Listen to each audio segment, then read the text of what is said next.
Hey guys, it's Gary Vay, Nerd Chuck, and you're listening to the Front Row Entrepreneur Podcast with our girl, Jen. You're listening to the Front Row Entrepreneur Podcast, episode number 15. For the transcripts and show notes from today's episode, go to jenlehner.com/15, and you have to spell out the number. Today's episode is being sponsored by Social Media Marketing Summer Camp, a 5-week online program that teaches you everything you need to know to win in business using social media marketing.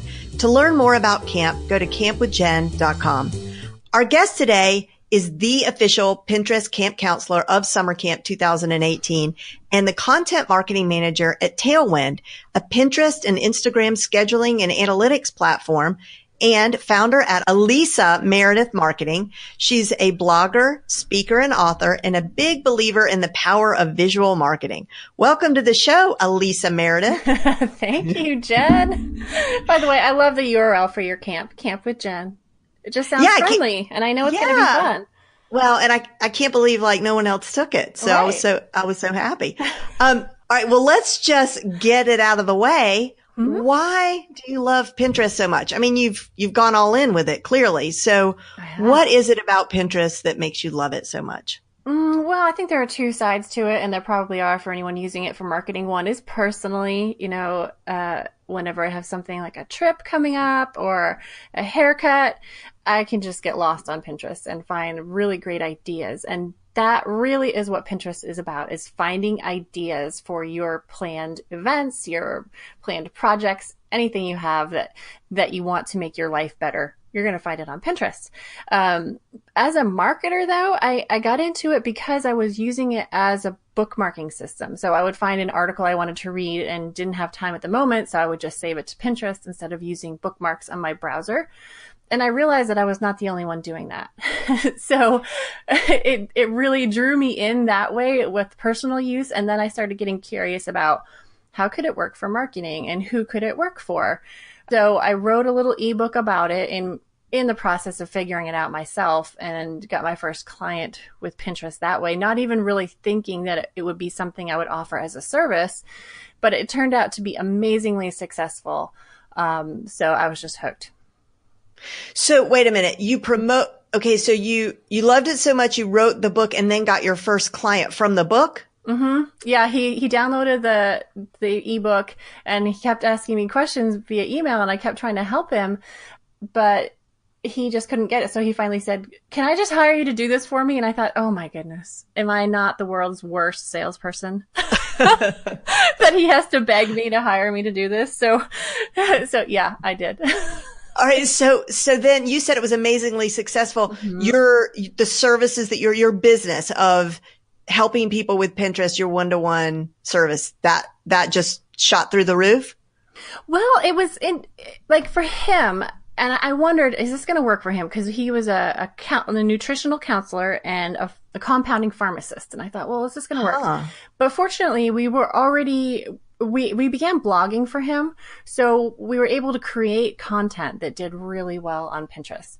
So it didn't take long before he was getting more traffic from Pinterest than from every other referral source, including organic, combined. What do you think gave him the insight? I mean, because really kind of an unusual story. I mean, that he even would have thought that Pinterest was a place where he needed to go. I'm kind of impressed by that. I should go back and ask him.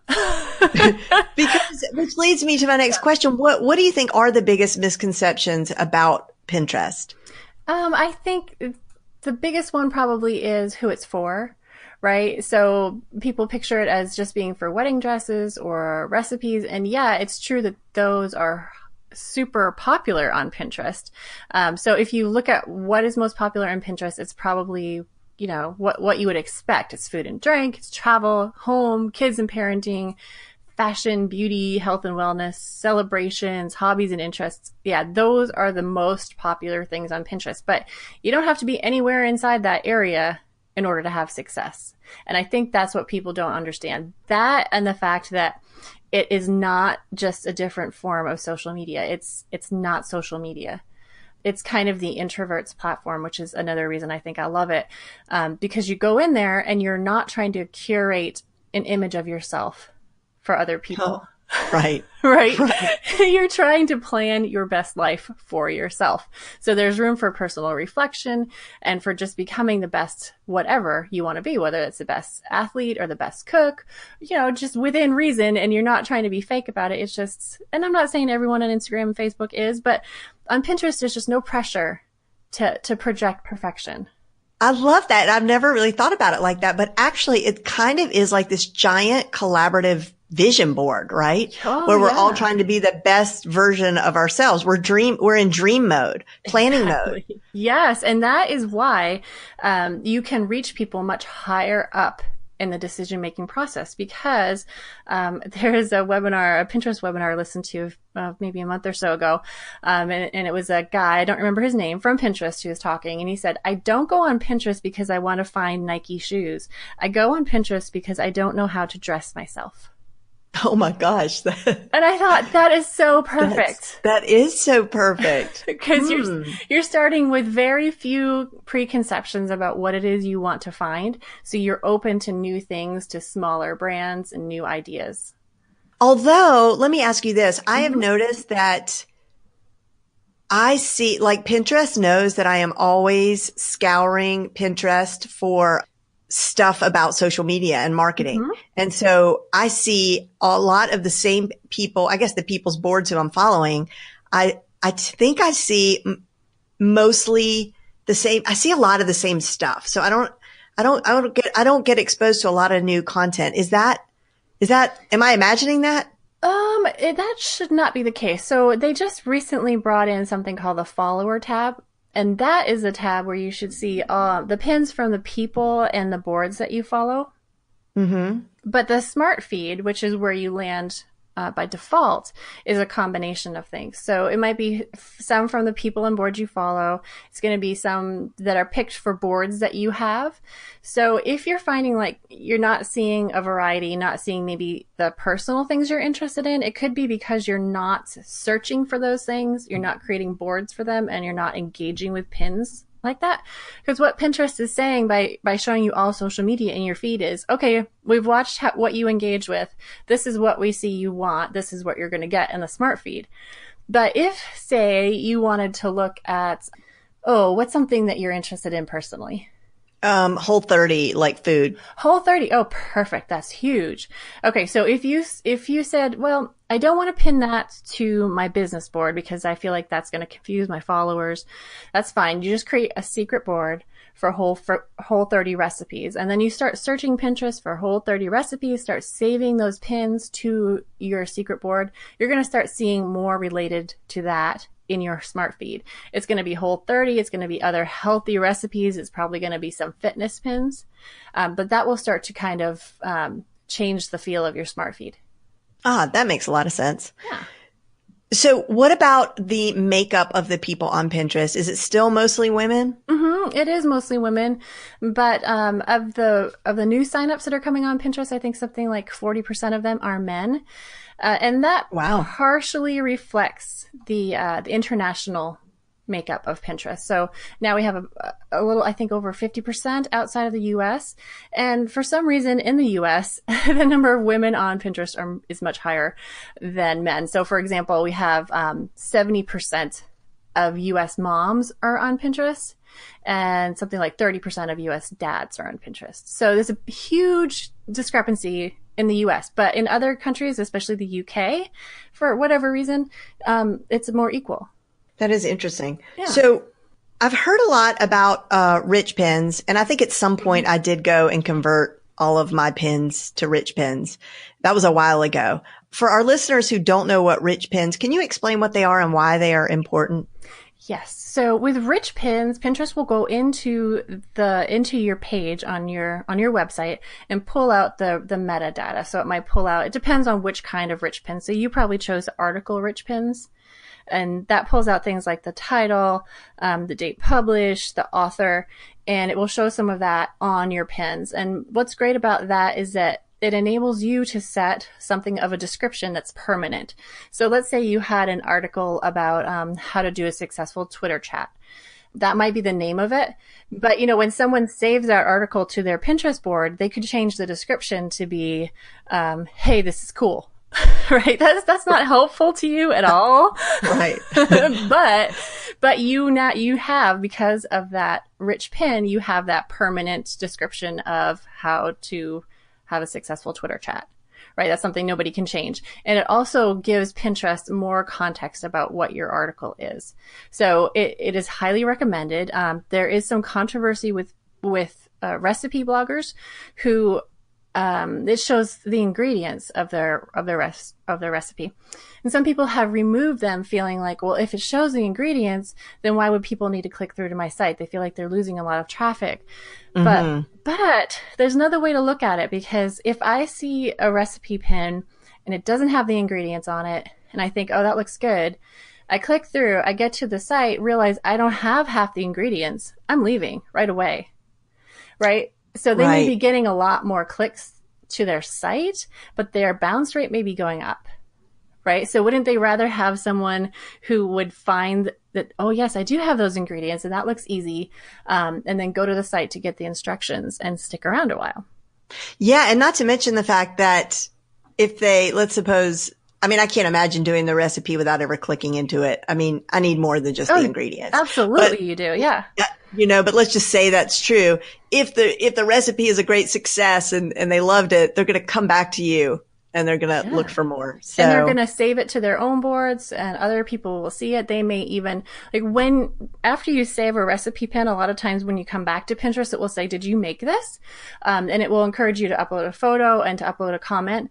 And that is a way to help your pins get seen more when, and have more people try it when people can say, oh, someone made this and here's their picture and it actually came out like it looks like it's going to. So Pinterest is really encouraging us to use those rich pins. So in terms of getting those rich pins, so I write a blog post and I make sure that it's, that it's rich and that all my metadata is there. And I want the world to see it. And let's say I'm just not having a lot of luck with it. And I want to promote it. What kind of pins do I want to promote? Let's talk about promoted pins, because this is really the wild frontier for me. Okay, cool. Well, I just want to clarify for just 1 second that when you set up rich pins, it's the kind of thing you do once, right? So you had to go through verifying it with Pinterest, but then as long as you put everything in the back end like you normally do, Pinterest pulls it in. So there's nothing you have to do special. Yeah, thanks for clarifying that. Yeah, yep. You're welcome. I just don't want it to sound too scary. It's not. It's easy, and you should do it. But as far as promoting pins, what you should promote is what converts. So if you have a product and you know that when people come to that product page from Pinterest, it converts really well, that would be a great place to start. Or if you have a landing page that converts really well, and hopefully you can tell how your Pinterest traffic is engaging with it as well. That is what you want to promote. And is it hard? Is it difficult? And how does it compare with Facebook ads? Yes. So I find Pinterest promoted pins to be quite simple. When I go into the Facebook ads manager, especially whatever it is they call the fancy one that I can't even remember right now, it just has so many options. Whereas promoted pins is really fairly simple. It's a much newer platform, of course, and there are fewer options for targeting. So you can do something similar to the Facebook boost post, where you just promote the pin right on the pin. I do not recommend that, because you have very little option as far as your targeting goes, and it can just spend a lot of money real quick. So instead, just go to ads. And I can also make it even easier for you by telling you to start with a traffic campaign. So with a traffic campaign, you only pay for clicks to your site. Oh. Yeah. So as your promoted pin is out there and getting thousands of impressions that you're only paying when people click, but more and more people are seeing it, more and more people are saving it or repinning it, and then other people are clicking on those repins, you don't pay for those. Oh, that's gravy. Yeah, exactly. So, but can you give us a range of what we might expect to pay per click? Yeah. So you have to bid at least 10 cents. However, there are some industries where you can end up spending a lot less. So you might end up spending 5 cents a click. And then on the other end, it's just like Facebook in that it's an auction. So it really depends on what you're competing for. I have some campaigns where we spend 75 cents a click. So it just depends on your targeting. So like if I do wedding dresses, I'm going to pay more than like if I'm an orthodontist. Exactly. I mean, just assuming there's less orthodontists. Yeah, if you're an orthodontist, I'm not sure promoted pins is the best thing for you, but that's a different discussion. Right. Okay. What would you say are the big no-nos on Pinterest? In Pinterest in general, like organic Pinterest? Yeah, organic or advertising. I probably maybe should ask some more questions about Pinterest ads, but it sounds like it's pretty straightforward. I find it to be, and yet I have a course for it, and I also have a Facebook group for it, and it's amazing that it can be overwhelming. So definitely, start with your traffic campaign. And then something that's really not intuitive is that when you go into your targeting, and if you use a custom audience, so if you use a visitor audience or an uploaded email list audience or an act-alike audience, you can start with those, but then if you also add keywords, you're actually shrinking the pool of people that you're reaching. Wow. Wait a minute. So we can do, like on Facebook, we can do lookalike ads and we can do custom email lists and interest targeting? Yes, you can. Wait, I'll be right back. I'm about to run a Pinterest ad. You know what's going to make you even more excited is that there's something you can do on Pinterest that I don't think you can do natively with Facebook. I think there might be some platforms that will let you do it on Facebook, but you can also do an engagement campaign. Well, it's not a campaign, it's engagement targeting. So what that means is you can target anybody who's engaged with any pin that goes to your website. And that any pin that goes to your website. So that means you wrote an article about Twitter chats. I pinned it, and then one of my followers clicked on it, saved it, whatever. Now you can target that follower of mine. And when their follower clicks on it, do I get to tag them too? I mean, do I get to? Yeah, because that pin goes to your website. So that is your data, right? And you could do things like, I only want to target people who clicked on the pin that went to my Twitter chat post, or I only want to target people who engaged in some way, like maybe they did a close-up on my pin that went to my Twitter chat and my summer camp page, right? So you can get really specific. So I'm assuming there is a Pinterest pixel. Yeah. That we install. Yes, you definitely need to do that. Yeah. And is that just a straightforward stick it in the header tag kind of a deal? Yeah, it's really, really simple. But you do need to do it and do it now, especially if you want to be targeting visitors to your site. Okay. Wow, that's really exciting. Isn't that cool? Can you do that at all on Facebook? Target like people. If I shared your article on my Facebook page, someone clicked on the link, could you target that person? Sort of, kind of, like you can do, there are a lot of, engagement targeting options. So like if I put a video out there, I can target anybody who has interacted with that video for any amount of time. And I can also do the amount of time, and you can say anybody who has ever clicked on any of my posts. Yeah, but what if I did it though? If I saved your video to Facebook and somebody engaged with that, can you target those people who engage with my version of it? Well, you can't really save my video, but if you share my video, all the people who click on it, yeah, I get that. I get them. Okay, I get them. But But still, it's with Pinterest because, yeah, I don't know. I just have to think about this because it's kind of blowing my mind just a little bit. Yeah.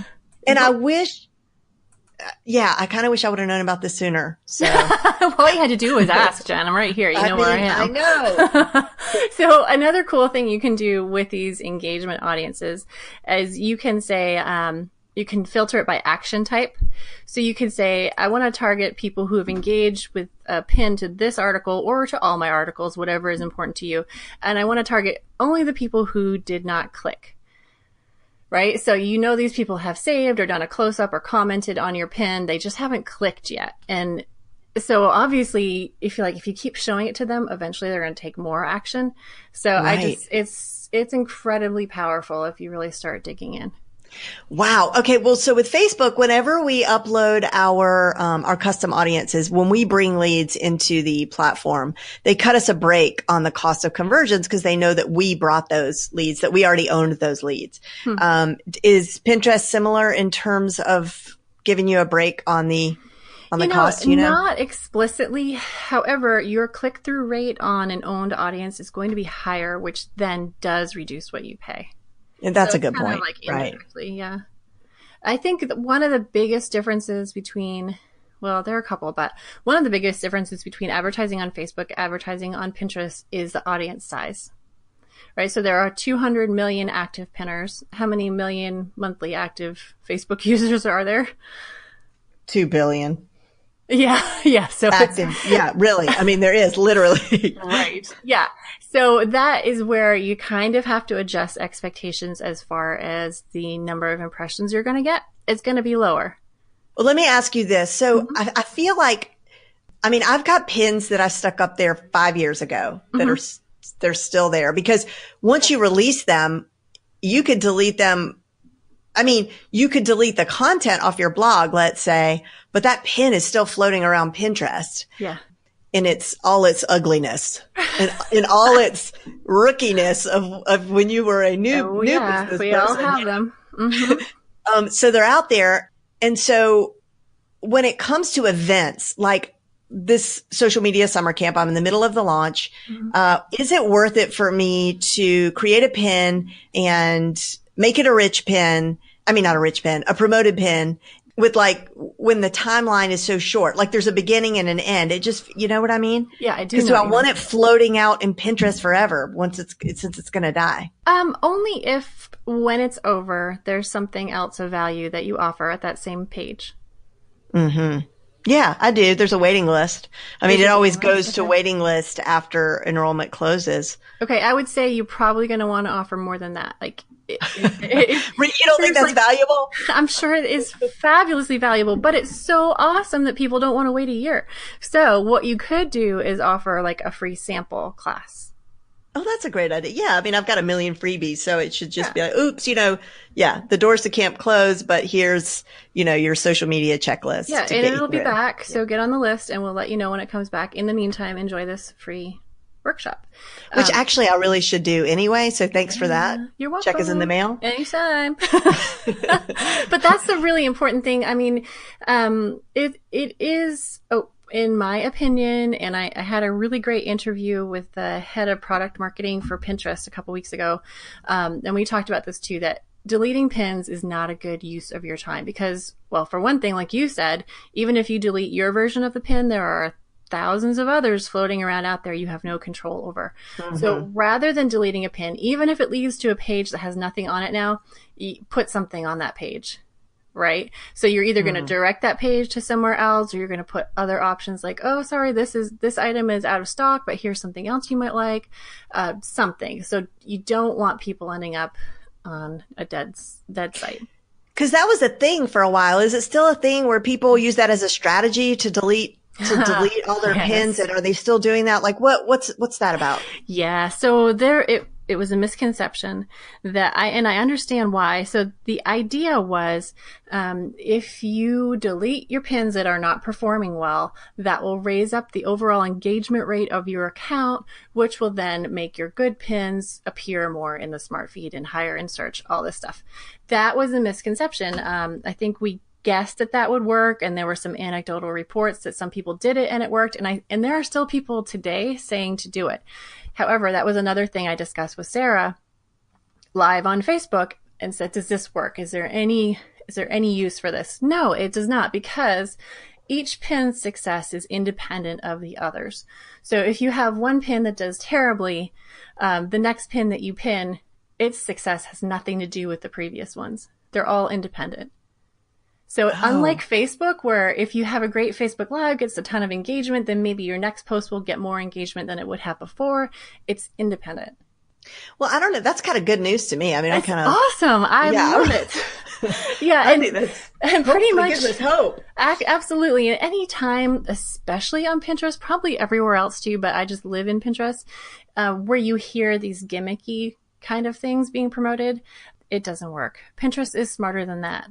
Right. So another thing that people had been doing was they would pin their content and then they would repin it themselves, feeling like that would send Pinterest an engagement signal that would say, oh, this is a good pin, I should repin it. Not knowing that Pinterest knows it's your content. So if you are repinning your own content, that does not count. So, because Pinterest values fresh pins, meaning you go to a site and you pin from the site, or you use something like Tailwind, which you can even use Tailwind inside of Pinterest and click on the repin or save button, and it will send out a fresh pin. Anything other than going right to Pinterest, hitting save, and saving a pin to your board is a fresh pin. So when you're saving your own content, you always want to go to your site or to Tailwind and pin from there, because Pinterest likes fresh content. Can you tell us a little bit more about Tailwind? Is that what you use to make it so that you don't have to stay in front of your computer all day pinning things? Yes, I would love to stand in front of my computer all day pinning things. However, nobody has time for that. So I am the content marketing manager at Tailwind. I have been for about a year. But prior to that, every time a new client came on, the first requirement, aside from paying me, is that they have a Tailwind account. And the reason for that is because Pinterest wants to see that you are an active pinner. They want to see you pinning consistently rather than pinning 70 pins all at once.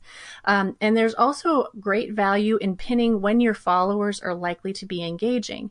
Now, if I wanted to go through your account, Jen, and figure out when that would be, like what days, what times, what should I pin when, that would take me 1,000 years. And I wouldn't do it. But fortunately, right, Tailwind does that for you. So it analyzes your followers and what you're pinning and figures out the best times for you to pin and creates a smart schedule. So you can just use your little browser extension and say, I want to schedule this out, and it puts it in the next open slot. So that not only keeps you active from Pinterest point of view, but it also pins at the best time for you. And it means you're not just pinning once a week, right? So you could do a week's worth in an hour or less, no problem. So, but how do the pins get there in the first place? Okay, so you can use a browser extension. So just like you might have a Pinterest browser extension that you hit and you send to Pinterest, there's a Tailwind browser extension that you can hit and it goes right to the Tailwind schedule for you.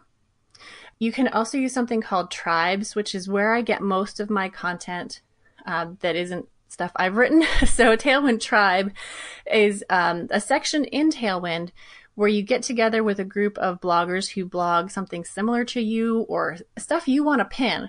And so you put your content in and you share other people's content out to your boards. And it's very reciprocal. So the owners and admins of the tribe can see if people are coming in and just dumping their content and leaving, or if they're sharing other people's stuff out. And you can watch, like, how many shares have I gotten on the content I put in here? How many repins have happened because of those shares? What's the potential reach I've gotten because of this tribe? And for me, it's just saved me a ton of time finding content because, I mean, you don't have to really pin other people's content if you're blogging enough, right? So if I blogged 10 times a day, I would never have to pin anybody else's content, but I'm not going to do that.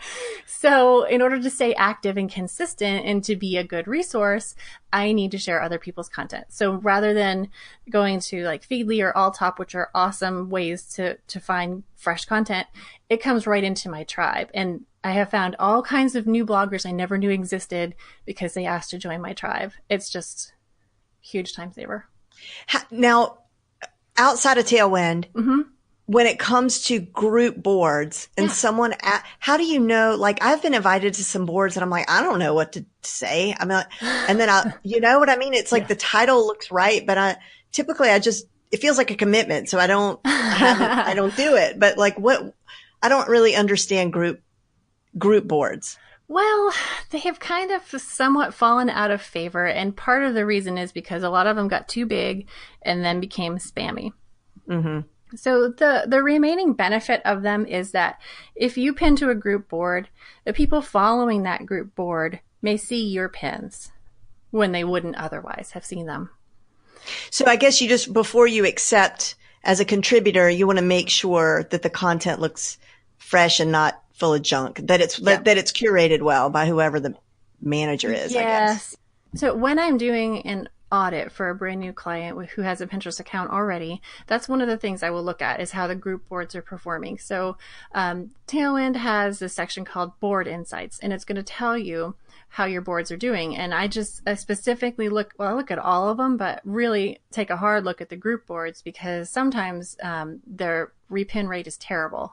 And so you might as well just not even be there. So I'll decide like which ones to stay in and which ones not based on that. So you can see how many repins each pin on that board is getting. So I would, accept one or two of them, give it a few weeks and then check your board insights. Well, I am going to be all over Pinterest now after this conversation because I really have kind of neglected it, and I haven't been using Tailwind, so I'm signing up for Tailwind, and I'm actually this afternoon I am going to launch an ad to summer camp and see how that goes. I'm super excited about that. Well, let me know if I can help. And I have to say, I spoke about Pinterest promoted pins at Social Media Marketing World again this year, and whenever someone would ask me, "What are you speaking about?" and I would tell them, they would say, "Oh, I know I'm leaving so much money on the table by not using Pinterest." And I thought, "Yep, and you're going to tell me the same thing next year." But I will say that it's a very common thing, right? So the percentage of marketers in the Social Media Examiner survey who are using Pinterest keeps going down every year. And when we were at the keynote, I was sitting next to Kate All, who runs Simple Pin Media. And when some of those numbers came out, we just looked at each other and rolled our eyes because there's so much there that people aren't benefiting from that they could be. So I hope they will. Absolutely. No, I am totally inspired, and I know that our listeners are too. So thank you so much for joining us today, Alisa. This has been truly eye-opening. And audience, if you'd like to learn more from Alisa or download one of her awesome freebies like her recently updated Pinterest promoted pin planner, head over to alisameredith.com and also blog.tailwindapp.com. This is all listed in the show notes at jenlehner.com/15. And remember, you need to write the number out. Alisa, thanks again. Thanks, Jen.